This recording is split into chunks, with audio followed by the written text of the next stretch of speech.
Hey everyone, Preston here. You're not going to believe this, but just one of my Airbnb properties has been generating more monthly cash flow than 40, yes, you heard that right, 40 rental properties that my cousin and I own combined. And by the end of this video, I'm going to walk you through the exact process I used to set it up, reveal how much time I actually spend managing it each week, and hint, it's way less than you think. And also show you how you can launch your first very profitable Airbnb this year, even if you're starting from scratch. And the best part is, I'm not going to just throw a bunch of hypotheticals at you. Nope, I'm going to be breaking down the launch process step by step. So that way you're going to see in real time how I was able to achieve these mind-blowing results. So get ready because it's going to be a complete game changer. But first, let's rewind a little bit. From 2018 to 2021, my cousin and I went all in on long-term rentals. We're talking duplexes, triplexes, fourplexes, even a 24-unit facility. So all in, we had a whopping 40 doors in our portfolio. And now I'm not going to lie, acquiring this 40 rental units wasn't cheap. We're talking over $1 million of our own capital we had to invest. The total market value is about $7 million on them. And fast forward to today, we're sitting on about $4 million worth of equity. The remaining $3 million is debt to the banks. So after all expenses, these properties are spitting off $12,000 per month in cash flow. My cut is $6,000 per month. But here's where the story takes a wild turn. Back in December 2021, I decided to dip my toe into the Airbnb game, and I heard whispers about these people making crazy money, and I'd never taken the plunge myself. I mean, could I really replicate their success? And of course I have my doubts, but I figured, what the heck, let me just give this a shot. So instead of acquiring another long-term rental, I found a property in Arizona that I didn't have to purchase and threw it up on Airbnb. And you're not gonna believe what happened next. In just 30 days, I'm talking a single month here, that one property raked in $15,000 in revenue, and we had a couple of unexpected expenses as well, but we were still able to make $9,000 in pure cash flow. And I literally couldn't wrap my head around it. This one Airbnb was putting my entire portfolio of 40 rental units to shame. And I thought to myself, okay, let's see if this is going to actually be consistent or not before I started to freak out. Well, in January 2022, it brought in $8,600 in revenue or about $4,200 in cash flow, which is pretty solid. Then February rolls around and it does $6,000 in revenue or about $1,800 in cash flow. Not terrible. Now, at this point, you're probably thinking, okay, we'll see, your numbers are declining. There's no way this was sustainable. See, most investors would have seen this and started to panic as they saw their revenue dip, but most people don't realize that within the STR game is seasonality. I knew going in that February was going to be one of the slowest months of the year, yet we were still able to cash flow $1,800 that month after all expenses. Then June rolls around and we did this. $16,423 in revenue, $11,000 in cash flow in just 1 month from just one property. Now, fast forward to today, I got 7 Airbnb properties generating on average $34,000 per month in cash flow. And it's honestly wild to think about how few properties you need to hit that level of income. Now, let me put this into perspective for you. It took me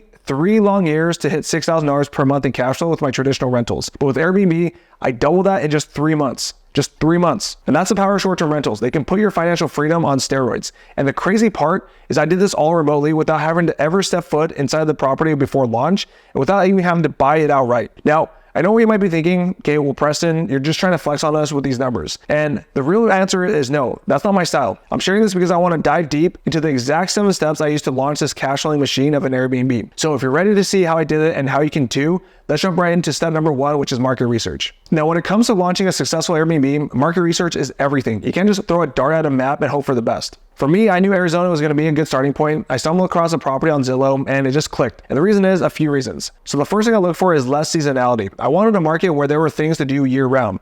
Skiing and snowboarding in the winter, and in the summer, you got Phoenix folks flocking to escape the heat. Number 2, the Grand Canyon is just an hour away. And number 3, there's a major university nearby, which means there's going to be a steady stream of potential guests and parents. And I knew I was onto a winner, and the comps in the area were also strong. I could already picture how I was going to make this place the go-to spot for Airbnb travelers. Step number 2 is negotiating with the landlord. So I found the perfect property, but here's the kicker. I didn't want to buy it outright. I wanted to actually sublease it. Now, of course, you might be scratching your head thinking, okay, well, Preston, what a landlord in their right mind would let you do that? Why wouldn't they just run it as themselves as an Airbnb? And trust me, I've heard it all before, but here's the thing. Not every landlord wants to be in the Airbnb game. It's a lot of work, it's risky, it requires a specific set of skills that not everyone has. So that's where your boy Preston comes in with a sublease strategy. Here's how I approached it. First, I had to get the landlord's attention. I've got this script that I perfected over time that's designed to get them interested and address any objections that they might have right off the bat. Of course, my angle is I focus on how a sublease will give them steady, reliable income without any of the day-to-day hassles of being an Airbnb host. After that first call, I didn't let up. I added the landlord to my follow-up list and made sure to stay in touch. And I kept at it, positioning myself as his go-to resource for all things Airbnb subleasing. On the second call, I really focused on building rapport and tackling any objections that he had. Of course, he was on the fence and thinking about just selling the place instead of renting it out, but I knew I could win him over. By the third call, I had my ducks in a row, I crunched the numbers and knew this property was going to be a gold mine. So I made him an offer he couldn't refuse, an extra $100 per per month in rent. And just like that, he was on board and we signed the lease shortly thereafter, and the rest is history. Now, the key to negotiating these sublease deals is simple. Number one, be persistent. Number two, show empathy, put yourself in the landlord's shoes and address their concerns. And number three is make it a win-win. Show them how this deal benefits them, not just you. If you can do these three things, you'd be amazed at how many landlords will jump at the chance to do the sublease with you. Step number three is how much money I invested. Now, I know what you're thinking is how much did it cost to get this thing off the ground? My very first Airbnb, I put in $26,000 that covered everything from the furniture to the initial setup costs. And let me tell you, furnishing an Airbnb ain't cheap. We're paying $15,000 for the furniture and amenities, $5,000 for the first month's rent and security deposit. In fact, we actually negotiated these down. $6,000 for some repairs like paint, updating the bathrooms, and some other minor repairs. Now, later on, I ended up buying the property outright from the landlord. He was looking to sell and the property was already performing, so I wanted to buy it. I had to come up with a down payment for the mortgage, which is about $66,000 after closing costs.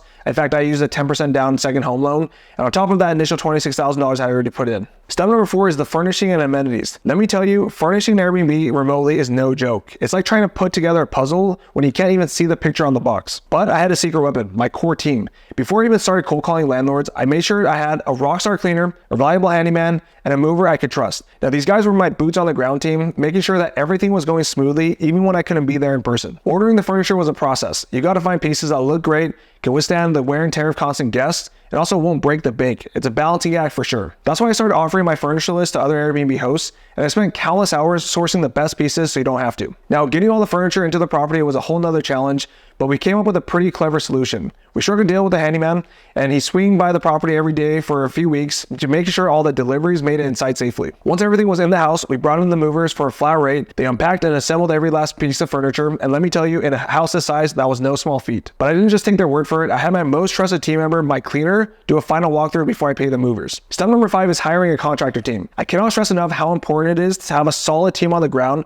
when you're managing an Airbnb remotely. And I'm talking about just having folks who clean the toilets and change the light bulbs. All of these people are crucial too. I found most of my contractors on platforms like Thumbtack, and when interviewing these potential contractors, always ask for references. Check the licenses and insurance, and make sure they have experience with the specific issues common in your property type. You can also do a quick Google search. You can type in cleaners in city or state, or handyman in city or state. And again, keep in mind your cleaner is going to be your most valuable asset for your Airbnb, as cleanliness is going to be one of the most important factors when it comes to getting 5-star reviews. I have this cleaner interview guide that I use when I'm hiring cleaners, and you can actually get it with the link in the description below. These guys were my eyes and ears when I couldn't be there in person. They handled everything from accepting furniture deliveries to make sure the place was guest ready for a first booking. Having a team that I could trust was a complete game changer. It allowed me to manage the entire setup process from hundreds of miles away without ever setting foot inside the property. That's a key part of my Airbnb investing strategy, being able to scale and grow no matter where I'm at in the world. And if you're thinking about getting into the Airbnb game, trust me, building a solid team should be at the top of your to-do list. Step number 6 is delegation and management. So we've got the property, we've got it furnished, we've got our team in place, now what? Well, this is where most people assume the real work begins.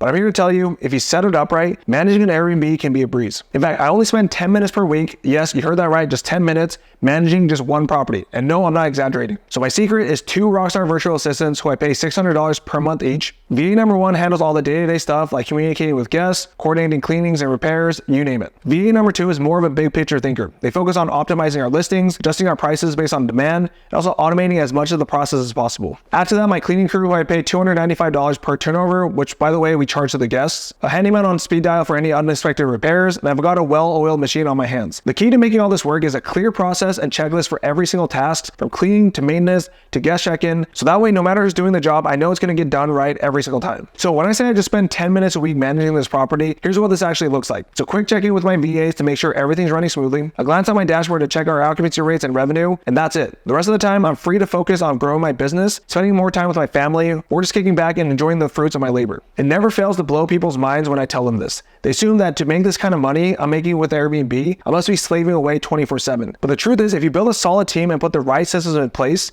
you can run a wildly profitable Airbnb with just a few minutes of work each week. And the best part is, I did this all remotely without ever stepping foot outside of my house. And I managed this entire process from finding the right property to furnishing it to building a team, all from the comfort of my own home. That's the power of building a business that can run without you. Okay, let's talk about the numbers, and I know that's what you've been waiting for. So this property is called Pines. I pay $25.63 per month for mortgage, taxes, insurance. After all my expenses, that includes the mortgage, the utilities, the cleanings, repairs, adding additional amenities, you name it. I'm netting about $6,500 a month in pure profit. profit. Let that sink in for a second. That's $6,500 per month from just one property that I'm not even physically managing. And over the last 12 months, the single property has generated a total of $162,321 in revenue and about $78,000 in net profit. Now imagine, if you had 5, 10, or even 20 properties like this one, that's the power of scaling your Airbnb business. That's exactly what I've done. And look, I know that this is a lot of information to take in, but I hope that by walking you through my exact process for launching and managing a successful Airbnb, I've shown you what's possible. And remember, just a few years ago, I was grinding away trying to build my rental portfolio the old-fashioned way. And don't get me wrong, I was doing well, but it wasn't until I discovered the power of short-term rentals that my wealth building journey really took off. In just a few short months, I was able to double, then triple my monthly cash flow, and I did it all without buying a single property outright at the beginning. So if you're sitting there thinking, I can never do that, or it's too late for me to get started, I'm here to tell you that's simply not true. If a regular guy like me can build a 6-figure Airbnb business from scratch, then so can you. It all comes down to following a proven process, building a rockstar team, and taking massive action. And if you want to learn more about how to get started with Airbnb investing this year, then check out my free 30-minute training. I'm going to walk you through step-by-step how to set up your first profitable Airbnb, how to find profitable markets, how to talk to landlords so they sublease their properties, how to stand out from the competition, how to manage it for no more than 30 minutes per week, and most importantly, how to set up an Airbnb completely remote without having to buy it. If you're interested, the link is in the description. And while you're at it, please make sure to smash that like button and subscribe to my channel. I've got a ton of great content coming your way, all designed to help you build wealth and achieve your dreams through real estate investing. So with that being said, I'll talk to you soon.